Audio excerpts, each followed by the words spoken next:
Okay, happy Easter, baby. I got a quick story. Did I ever tell you about the first time I went to Tennessee and it happened to be right around Easter, and I was in Tennessee for Easter? I stayed with Bill Rigby. He had a guest house at the house he was renting, and it had an in-ground pool with a little guest house right next to it. It was basically somebody built a single wide mobile home, but it was nice, you know. Anyway, then I stayed over at Sammy's place for a few days. And we played golf, and I cooked dinner at the Rigby's house for Easter Sunday. But when I was with Sammy, something was going on. We went to church. We went to his church in his beautiful neighborhood, his church that he and those people went to.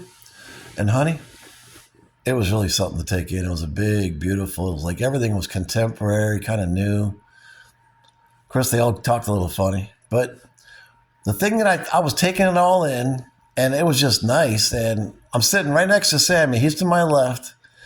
And I'm looking around in church. I'm a little hungover, you know. But looking around, I'm listening to, it's a beautiful church. But here's the thing I thought was unique about it. For the first time ever, and this was year 2001, okay? The preacher's talking, or the whatever he was, and behind him up on the great big wall, on each side was a big flat screen television. And they would have nice things like Jesus on the cross and stuff like that.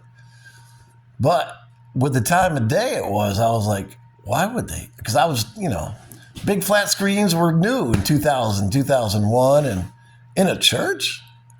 But when I was thinking, they could use this to properly persuade people and keep people's attention and stuff. So I guess it makes sense. And they got the money. This is a pretty good area and pretty good Tennessee, right? The church shows it's doing well. So I didn't think much of it. Then I started thinking, I know why these TVs are here. So when they have their Saturday masses and their other events and the Vols are playing, they can have the Vols on in the backdrop while the preacher's talking. And that still today makes perfect sense, because today on Easter, if you went to church at that church in Knoxville, I'll bet you the Tennessee Vols playing March Madness was up on both big screens. I disagree. Oh, I wouldn't be surprised at all. In those Saturday masses, when the Gators are playing the Tennessee Vols, I'll bet you that game is on in the church. See, you're saying I bet you. I'll bet you.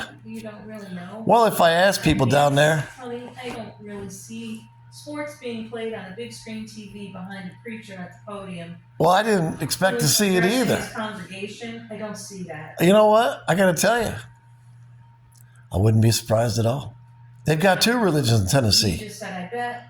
I wouldn't be surprised. So you don't know. Well, I wasn't there while the game was being played, but I'm saying if the game was being played while people are at church, there's TVs available so you can have both.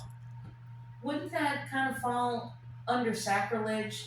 Wouldn't that be kind of odd and rude and inappropriate? And no. Well, it could be the just. preacher is not going to have that going on behind him when he's trying to preach. It could be He a. wants people to pay attention to his words, not how many baskets are being made or. You know what? You know what? No. The preacher might have said something like, No. maybe they consider it to be mind over matter. If they don't mind, it don't matter.